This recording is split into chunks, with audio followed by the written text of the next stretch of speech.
অরাজনৈতিক ছাত্র সংগঠনের কথা বলে কিছু সাধারণ শিক্ষার্থী এসে এখানটা পুরোটা ভরিয়ে দিত তারা তখন।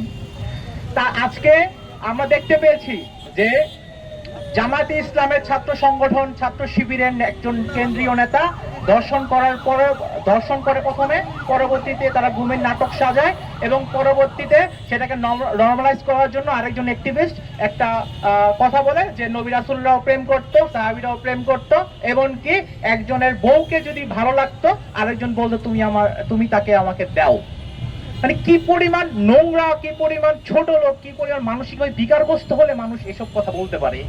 এটিকে এখন আমার একটি কথা বা প্রশ্ন আপনাদের কাছে, আমাদের বিগত যে বক্তব্য দিলে সে বলে গেল যে তাদের ছাত্র সংগঠনের কমিটিগুলো প্রকাশ করা হয় না, ফলে যেহেতু প্রকাশ করা হয় না তাদের সংগঠনের অনেকে এইসব কার্যক্রম করে থাকে, কিন্তু সেগুলো আমরা ভাবি যে নর্মালাইজ।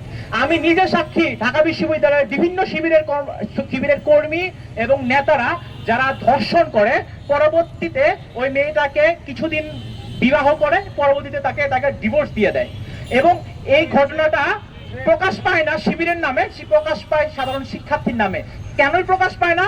কারণ তার নাম কোনো কমিটি নাই, কারণ আমরা জানতে পারি না সে ছাত্র শিবিরের কোন প্যাডে তার নাম আছে, সে কোন ছাত্র শিবিরের সে কোন পর্যায়ের নেতা বা কর্মী।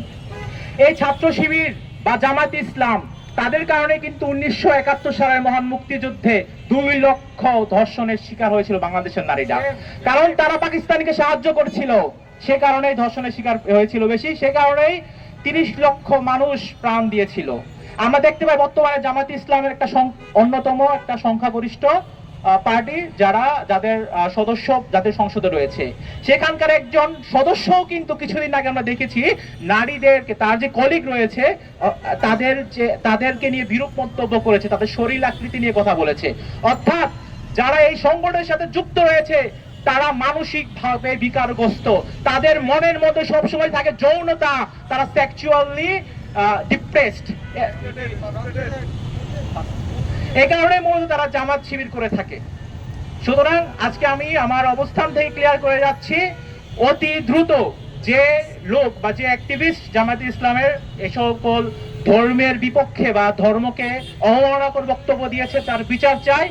ঠিক যেমনি আমি বিচার চাইতাম অন্য কোনো ধর্মের মানুষ যখন আমার ধর্মকে অবমাননা করত, সকল ধর্ম অবমাননাকারীর বিচার চাই। ধন্যবাদ সবাইকে। আসসালামু আলাইকুম।